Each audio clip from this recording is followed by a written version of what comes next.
Well, good morning. It is Saturday, March 6th, and we're gathered for our morning devotion again. We're using N.T. Wright's Lent for Everyone, the Gospel of Mark.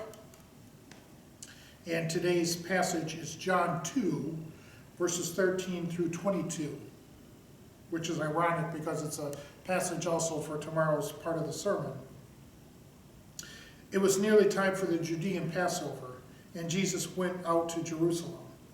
In the temple, he found people selling cows, sheep, and doves, and a money changer sitting there. He made a whip out of a cord and drove them all out of the temple, the sheep, the cows, and all.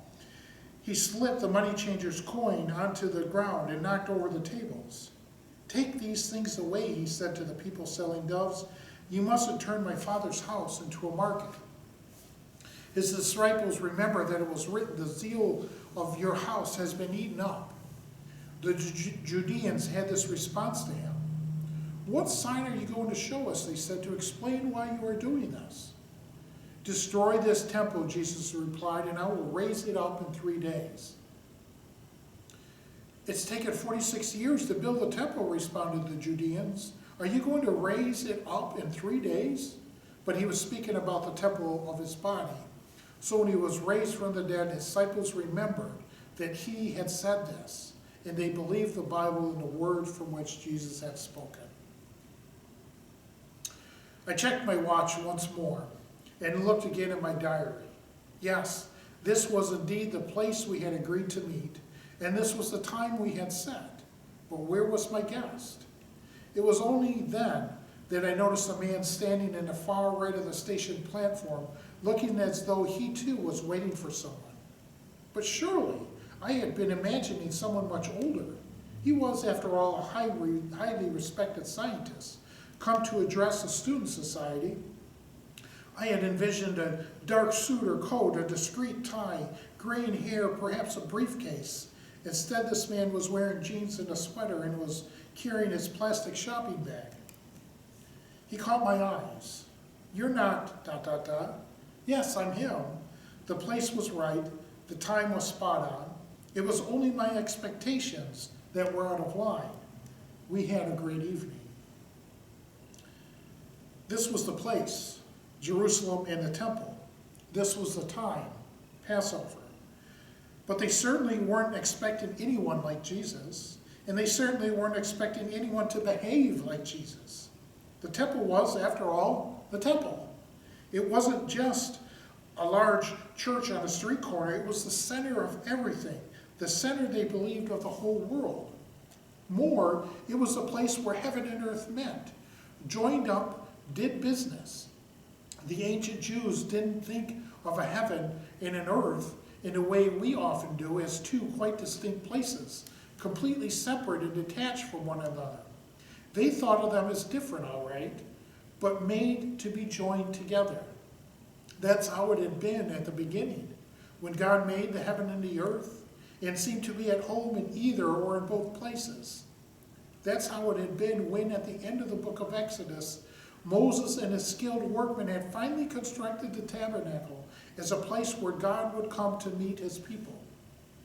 And the Jerusalem temple, as everyone knew, was a descendant of the tabernacle.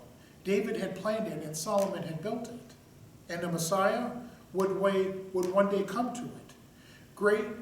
David's great son. Only it was assumed he would come to defend it, to build on it to an even greater splendor, to celebrate it as a place where God would live with his people and make them a great nation. And when more appropriate for him to come than the Passover time, when the whole nation came to Jerusalem for the great festival, come to celebrate the Exodus from Egypt, the time when God had been with his people in the pillars of cloud by day and the fires by night, protecting them, leading them home to their promised land. Jesus took that picture and blew a hole in it big enough to drive cows and sheep through it. In fact, that's what he did. Drove the cows and the sheep and those who were buying and selling them out of the temple altogether. This was, to put it mildly, a problem. The temple was, after all, the place of sacrifice, and most people coming from a distance to offer sacrifice would need to buy any sort of animal on site. To do that, they would need the proper coinage. So Jesus, by driving them all away, was for a moment, but a deeply powerful symbolic moment, denying the temple its normal function. The steady stream of sacrifices came to a shuddering halt. The last time that had happened was when the hated Syrians had overrun the place 200 years before and had turned it into a pagan shrine. Now here was someone claiming to be speaking for God and his kingdom and stopping the temple from functioning. What sense could that possibly make? The only explanation Jesus gave was equally cryptic. Destroy this temple, and I will raise it up in 3 days. As so often in John's Gospel, this launches his hearers into a classic misunderstanding. They think, naturally enough, that he's talking about the temple itself, the building that Herod the Great began to rebuild and which 46 years later was nearly finished. But Jesus wasn't speaking about the building. He was speaking, as John explained, about his body. His body, yes. At the heart of John's Gospel stands the claim which blows a gaping hole not only in the old temple, but in the modern day understanding of the very words God and human. The claim that Jesus was, as it were, the temple in person.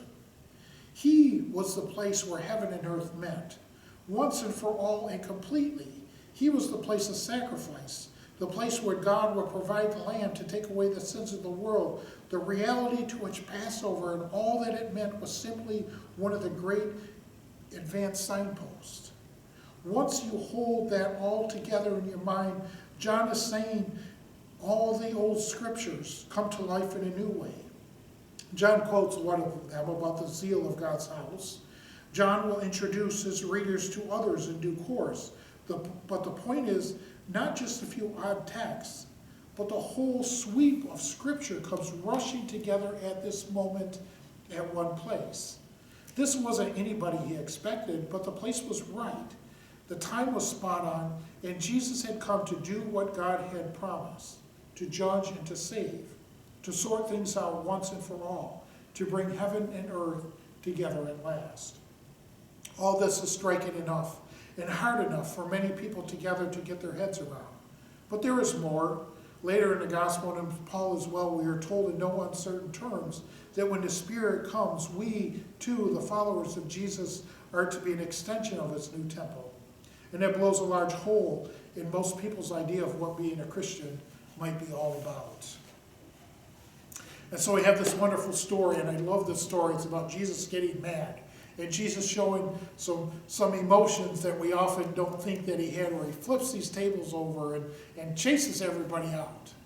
And the reality is, John in particular in this gospel, and Mark uses this story as well, to show what Jesus gets in trouble for. And N.T. Wright is saying that what Jesus was actually doing, not just clearing it out and saying that this is a den of thieves, but he was saying, look, this temple is useless now that I have come into this place. He's saying, I am the temple, and I will be destroyed in 3 days, and I will raise from the dead.